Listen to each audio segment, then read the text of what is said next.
Наурыз сөзіндегі әріптерден 6 әріптен тұратын неше сөз құрастыруға болады?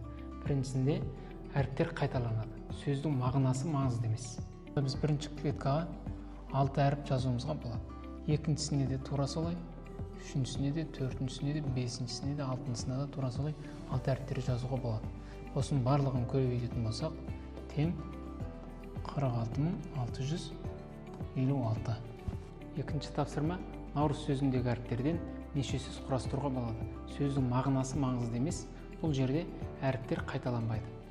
6 әріптен тұратын сөз дегендіктен 6 клетка салып аламыз. Біріншісінде біз 6 әріпті жазуға болады. Яғни мына жердегі ны жазуға болады, немесе аны жазуға болады деген сияқты. Ал екіншісінде бұл қайталанбайды деп тұр.